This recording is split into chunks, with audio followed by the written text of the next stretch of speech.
Oo, ma'am. Kasi airport. Matagal dito. Naniniwala ba kayo dun sa idea na stay genuine? Because tables will always turn. Na kahit gaano man kalupit at kasama sa'yo ang mundo, dahil naging mabuti ka, dahil naging totoo ka, darating at darating yung point na ikaw naman ang nasa ibabaw. Na kahit super effort yung iba para ibaba ka, wala silang magagawa kasi aangat at aangat ka. Hindi dahil lang ginusto mo lang, pero dahil dun ka dapat. Kasi naging mabuti ka. Naniniwala talaga ako dun sa idea na always remain humble and never look down on anyone.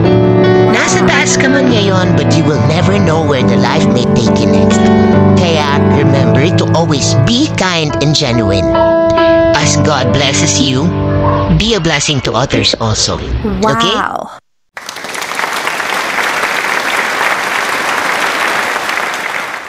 Walang mahirap sa taong nagsusumikap. Walang imposible sa taong porsigido at desidido. Walang madali sa buhay, pero lahat ay hindi yan imposible. Kung iaalay mo lang ang mindset mo, lahat kaya mo at walang imposible sa'yo. Ang totoo, ikaw lang din naman ang magbibigay ng limitation sa sarili mo. Kung sasabihin mo sa sarili mo na hindi mo kaya, kahit 1,000 tao pa ang mag-push sa'yo at magsabi sa'yo na kaya mo, for sure hindi mo talaga kaya yan. Pero kahit 1,000 tao ang pumigil sa'yo at magsabi na hindi mo kaya, kapag ikaw naniniwala ka sa sarili mo at sinasabi mo na kaya mo, 100% kayang-kaya mo.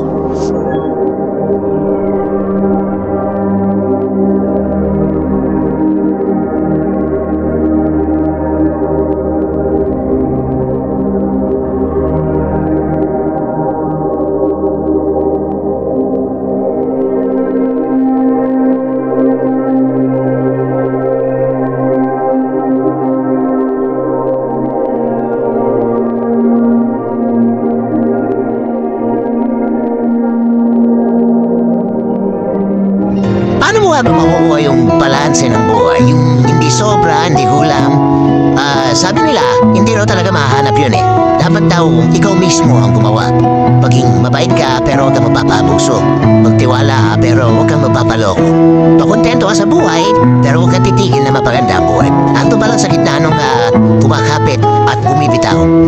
Ang buhay daw, parang nagbibisikleta. Kailangang